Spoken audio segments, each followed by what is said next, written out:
श्री परमात्मने नमः। तस्य संजनयन् हर्षं कुरु वृद्ध पितामहः। सिंहनादं विनोदोच्चैः शंखं दध्मौ प्रतापवान्। तस्य संजनयन् हर्षं। দুর্যোধনকে হর্ষান্বিত করার জন্য ভীম শঙ্খধ্বনি করলেন।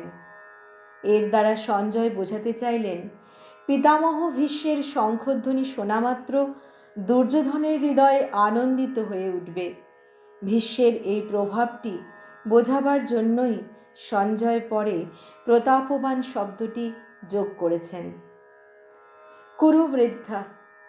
যদিও কুরুবংশীয়দের আয়ুর দিকে লক্ষ্য করলে দেখা যায় যে বৃদ্ধ বাল্মীক, যিনি ভীষ্মের পিতা শান্তনুর ছোট ভাই ছিলেন, ভীষ্মের চেয়ে বৃদ্ধ ছিলেন, তবুও কুরুবংশে যত বৃদ্ধ এবং বয়োজ্যেষ্ঠ ব্যক্তি ছিলেন তাদের সবার মধ্যে ভীষ্ম ধর্ম এবং ভগবান সম্বন্ধে বিশেষভাবে জ্ঞানী ছিলেন।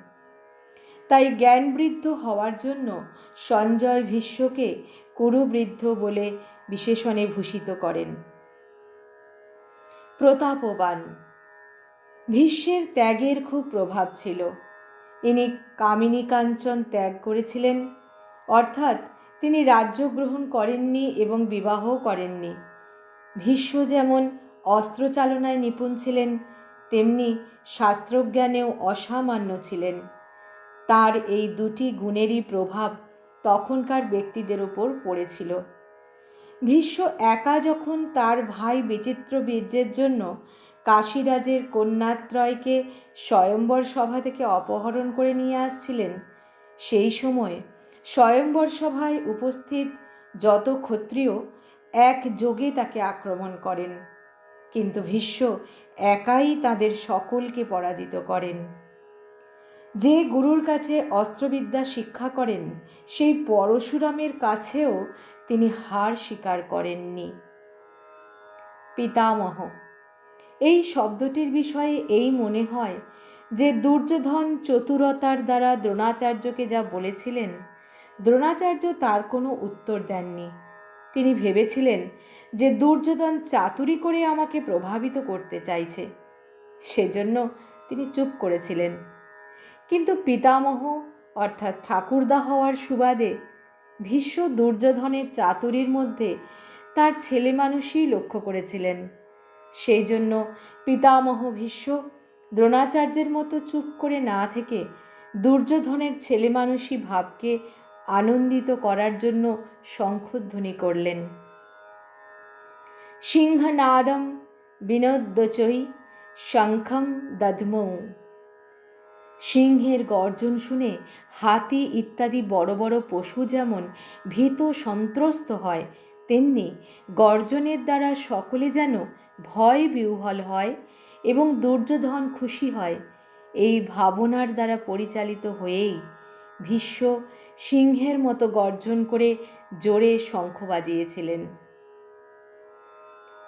পিতামহ ভীষ্ম শঙ্খ বাজানোয় কি হলো, পরের শ্লোকে সঞ্জয় তা জানাচ্ছেন। তত শঙ্খাশ্চ ভির্যশ্চ বনবানক গোমুখাঃ সহসৈবাভ্যহনন্ত সশব্দস্তু মূলোভবতে।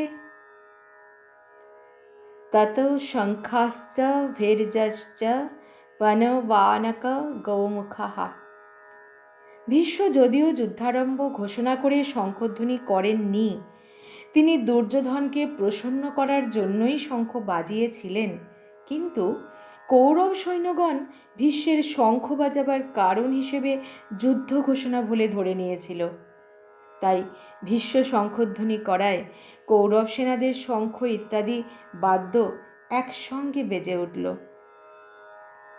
শঙ্খ এর উৎপত্তিস্থল সমুদ্র। এটি দেবতাদের পূজায় লাগে এবং আরতি ইত্যাদিতে ব্যবহার করা হয়। মাঙ্গলিক কর্মে এবং যুদ্ধের প্রারম্ভে এটি মুখের ফুৎকারে বাজানো হয়। নাকারাকে ভেরি বলা হয়। নাকারা লৌহ নির্মিত এবং মহিষের চর্মে আচ্ছাদিত এবং কাষ্ঠদণ্ড দ্বারা বাজানো হয়। এটি দেবদ্বার এবং রাজার দুর্গে রক্ষিত হয়। উৎসব এবং মাঙ্গলিক কর্মে এটি বাজানো হয়ে থাকে। রাজোদ্বারে এটি প্রত্যহ বাজানো হয়। ঢোলকে বলা হয় পোনব। এটি লৌহ বা কাষ্ঠ নির্মিত হয় এবং ছাগ চর্মে আচ্ছাদিত থাকে এবং হস্ত বা কাষ্ঠদণ্ড দ্বারা বাজানো হয়। এটি আকারে ছোট, ঢোলকের মতো, কিন্তু ঢোলকের থেকে বড় হয়। কোনো কর্মের প্রারম্ভে এটি বাজানো গণেশ পূজার সমান মাঙ্গলিক কার্য বলে মনে করা হয়। আনক বলা হয় মৃদঙ্গকে। এটির অপর নাম পাখোয়াজ। আকারে এটি কাষ্ঠ নির্মিত ঢোলকের ন্যায়। এটি মৃত্তিকা নির্মিত ও চর্ম আচ্ছাদিত এবং এটি বাদিত হয় হস্ত দ্বারা। নরসিংহাকে বলা হয় গোমুখ। এটি সর্পের ন্যায় বক্রাকার এবং মুখটি গরুর ন্যায়। এটি মুখের ফুৎকার দ্বারা বাদিত হয়। সহ শৈবাভ্য হন্যন্ত। কৌরব সেনাদের যুদ্ধান্মাদনা প্রবল ছিল, তাই পিতামহ ভীষ্মের শঙ্খ বেজে উঠতেই কৌরব সেনাদের সমস্ত বাদ্য একসঙ্গে বেজে উঠল। এগুলি বাজাতে একটুও দেরি হয়নি এবং বাজাতে কোনো পরিশ্রমও অনুভূত হয়নি। সশব্দস্তু মূলোভবৎ। পৃথক পৃথকভাবে নানা বুহে দণ্ডায়মান কৌরব সেনাদের শঙ্খ ইত্যাদি বাদ্য ভয়ঙ্কর শব্দ করে বেজে উঠল, অর্থাৎ সেই শব্দের ঝঙ্কার প্রচণ্ডভাবে প্রতিধ্বনিত হতে লাগল। এই অধ্যায়ের প্রারম্ভেই ধৃতরাষ্ট্র সঞ্জয়কে জিজ্ঞাসা করেছিলেন যে যুদ্ধক্ষেত্রে আমার এবং পাণ্ডুর পুত্রেরা কি করল। তাই সঞ্জয় দ্বিতীয় শ্লোক থেকে ত্রয়োদশ শ্লোক পর্যন্ত ধৃতরাষ্ট্রের পুত্রগণ কি করল তারই উত্তর দিলেন। এখন পরের শ্লোকগুলিতে পাণ্ডুর পুত্রগণ কি করল সঞ্জয় তার উত্তর দিচ্ছেন। ততঃ শতৈঃ যুক্তে মহতি স্যন্দনে স্থিতো মাধবः পাণ্ডবশ্চৈব দিব্যৌ শঙ্খৌ প্রদধ্মতুঃ। ততো শতৈর্যুক্তে। চিত্ররথ গন্ধর্ব অর্জুনকে 100 দিব্য ঘোড়া দিয়েছিলেন। এই ঘোড়াগুলির বিশেষত্ব এই ছিল যে এরা যুদ্ধে নিহত হলেও কখনোই সংখ্যায় কমত না, অর্থাৎ সবসময়ই পুরো 100 থাকত। এরা পৃথিবী বা স্বর্গ যে কোনো স্থানেই বিচরণ করতে পারত।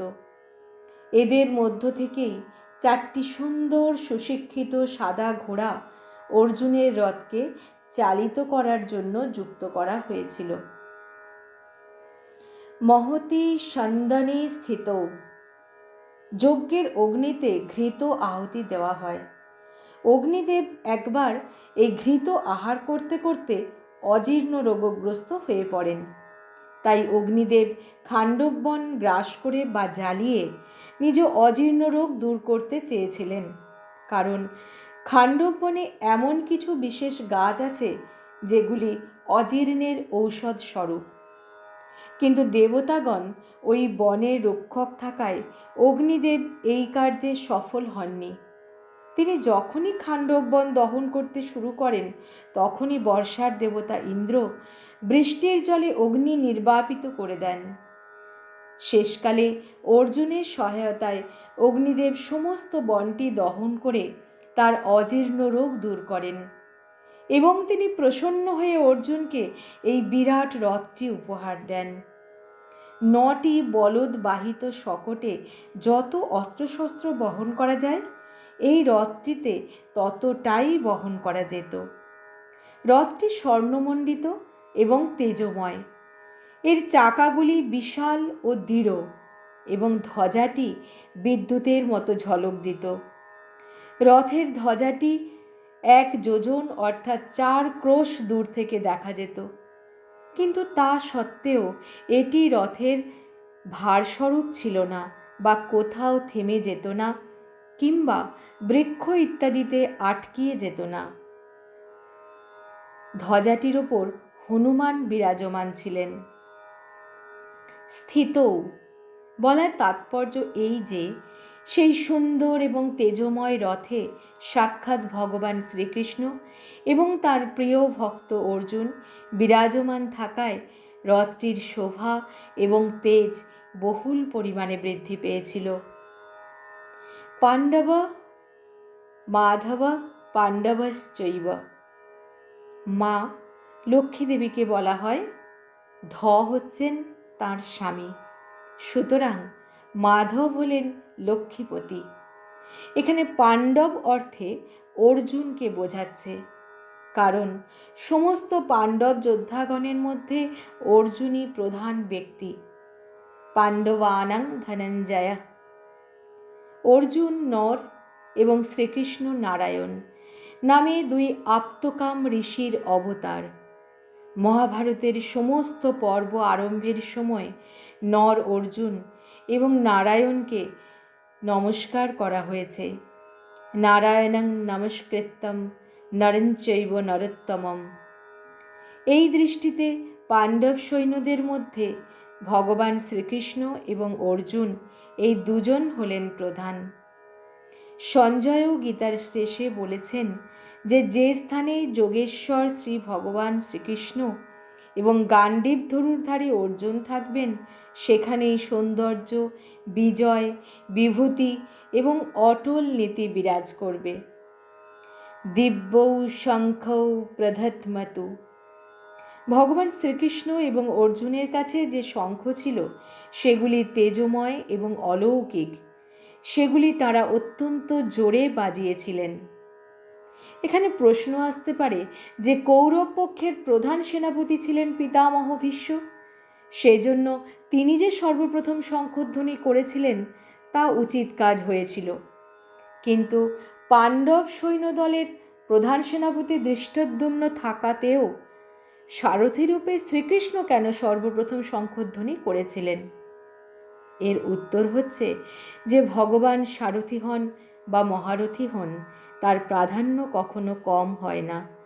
তিনি যে পদেই থাকুন সর্বদাই সর্বোত্তম হয়ে থাকেন, কারণ তিনি হচ্ছেন অচ্যুত, তিনি কখনো চ্যুত হন না।